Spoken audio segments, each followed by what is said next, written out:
नमस्कार दोस्तों, साहित्यिक कहानियों के इस चैनल कहानियाँ जिंदगी की पर मैं शैली नारायण आप सबका तहे दिल से स्वागत करती हूँ।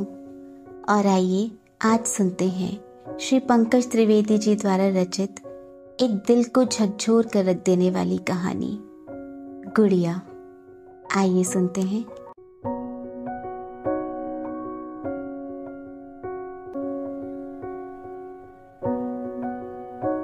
जैसा उनका रूप था वैसा ही उनका नाम था, श्यामा।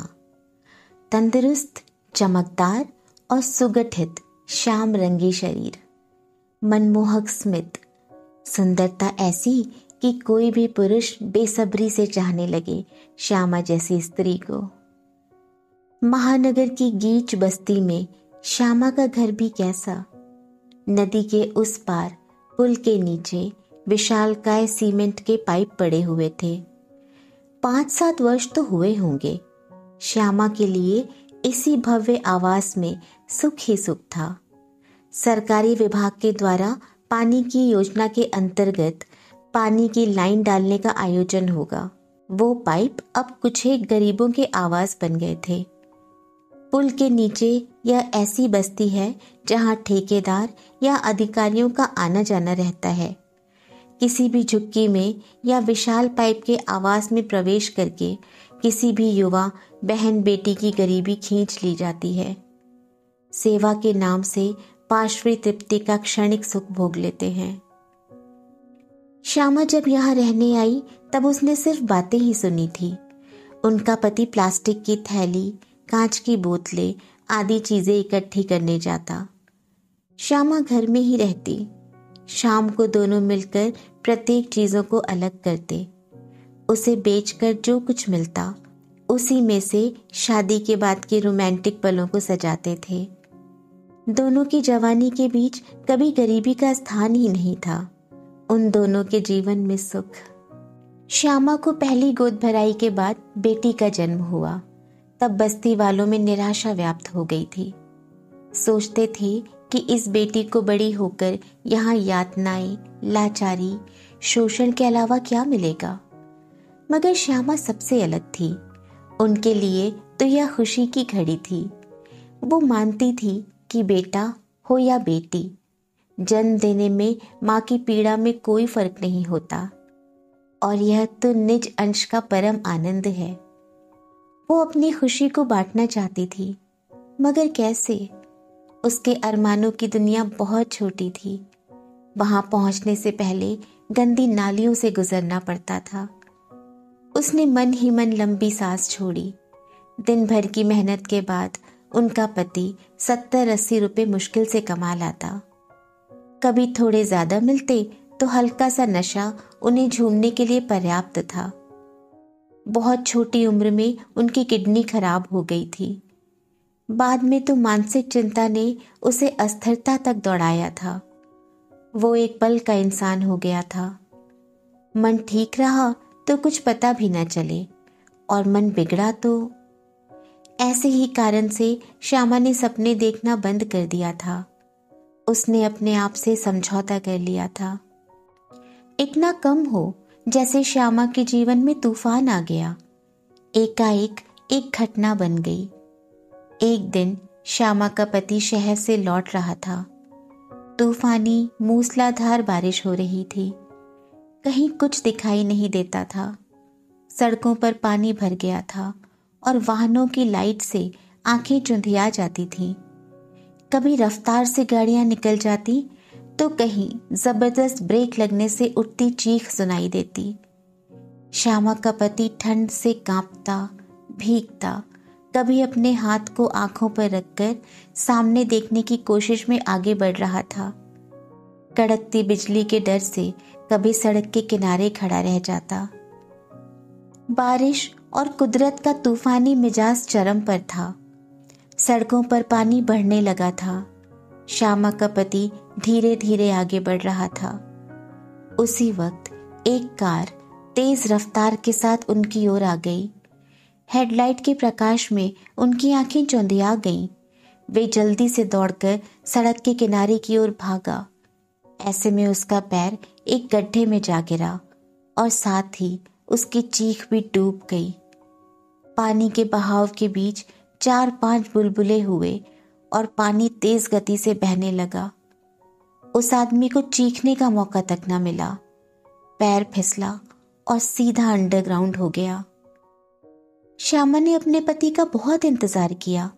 वो अपनी छोटी सी बच्ची को छोड़कर कहीं न जा सकती थी। नदी का विशाल पाट पानी के भयानक प्रवाह को समंदर की ओर धकेलता था।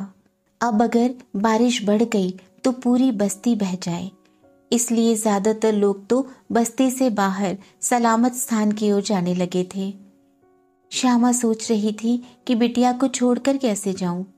उसे लेकर अगर निकल पड़ी तो उसका बाप कैसे ढूंढेगा। श्यामा ने निश्चय किया कि मैं यहीं इंतजार करूंगी। श्यामा का पति घर से निकला तब उसने पूछा था, आज क्या लेकर आऊं? तब श्यामा ने कहा था, गुड़िया लाना। इतनी सी बात करके उसका पति चला गया था। अभी भी उसका पति नहीं लौटा है। यह विचार से ही श्यामा चिंता में डूब गई। वो कुदरत का यह प्रकोप देख रही थी। कुछ घंटों बाद बारिश का जोर कम हुआ।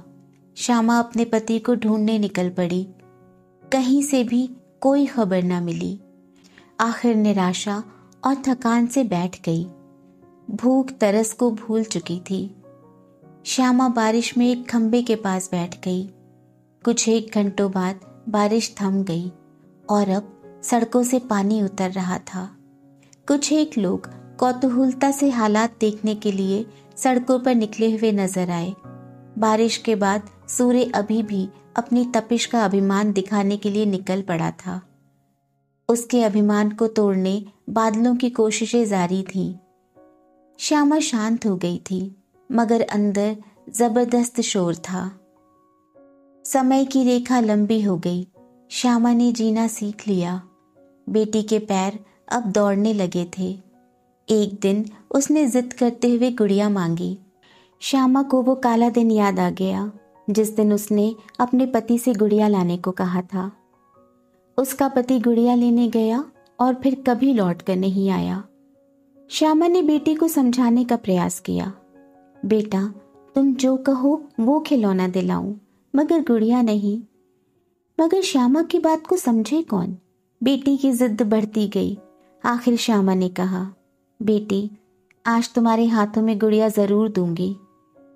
श्यामा ने सोचा कि मजदूरी में 2 वक्त की रोटी मुश्किल से मिलती है, उसमें भी बहुतों की बुरी नजरों के तीर छल्ली कर देते हैं मेरे यौवन को।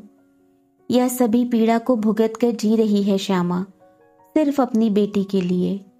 आज वो ज्यादा ही काम करना चाहती थी, ज्यादा मेहनत करके कुछ ज्यादा चीजें ढूंढ लूं।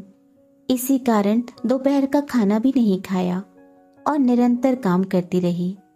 प्लास्टिक बैग और कांच की बोतलें या वो चीजें जो रद्दी का व्यापारी उनसे खरीद ले। वो आगे आगे चलती और पीठ पर बंधी बोरी में चीजें डालती रहती। पीछे पीछे उसकी बेटी पतंगे की तरह उड़ती रहती, उस आशा में कि आज माँ गुड़िया दिलाएगी। श्यामा ने उससे वादा जो किया था। श्यामा ने देखा कि अब बाजार नजदीक है।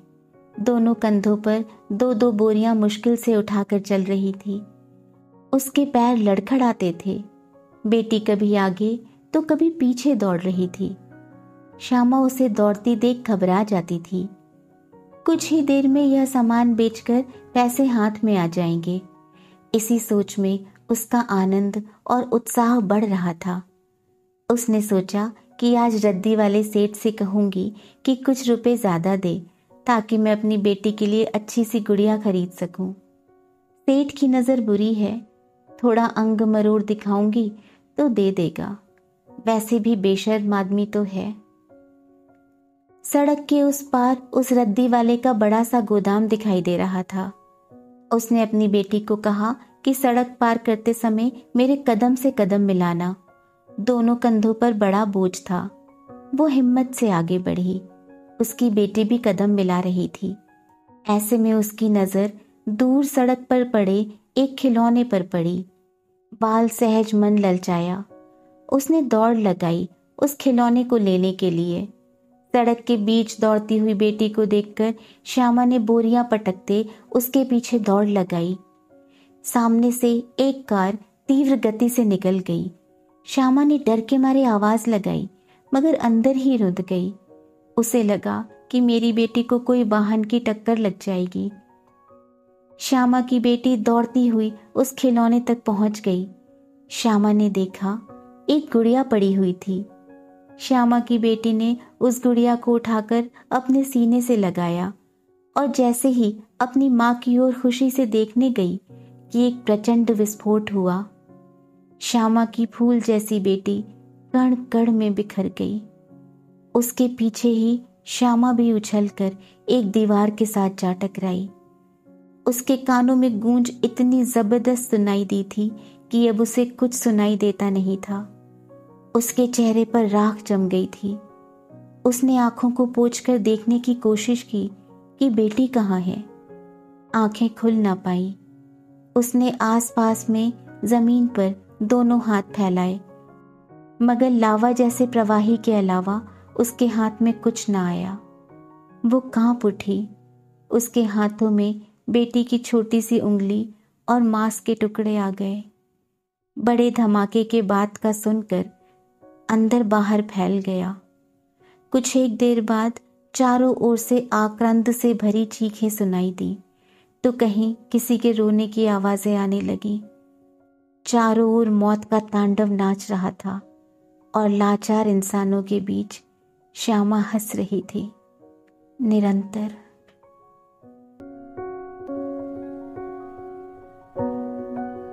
दोस्तों, जब हम अपने घरों में आराम से बैठकर खिड़कियों से बाहर देखते हुए बारिश की बूंदों का आनंद चाय की चुस्कियों और पकौड़ियों के साथ लेते हैं, तो क्या हमारे जहन में कभी भी ये ख्याल आता है कि समाज का एक वर्ग ऐसा भी है जिसके पास रहने के लिए ना एक छत है और ना ही प्रकृति के प्रकोप से बचने का कोई जरिया।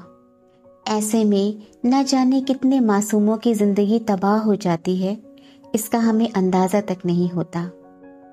ऐसे में अगर हम सर्व संपन्न वर्ग इन लोगों के प्रति कुछ सहिष्णुता का भाव रखें, तो शायद ज्यादा नहीं पर किसी एक व्यक्ति के जीवन में कोई अंतर तो जरूर ला सकते हैं।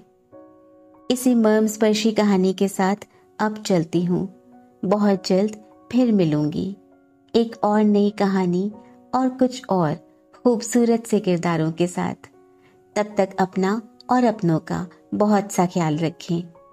पसंद आए तो कहानी को लाइक और शेयर करें। चैनल पर पहली बार आए हो या अब तक ना किया हो तो चैनल को सब्सक्राइब करना बिल्कुल ना भूलें। कहानी और प्रस्तुति से संबंधित अपनी प्रतिक्रियाएं हमें कमेंट बॉक्स में लिखकर जरूर बताएं। स्वस्थ, सुरक्षित और प्रसन्न रहें। नमस्कार।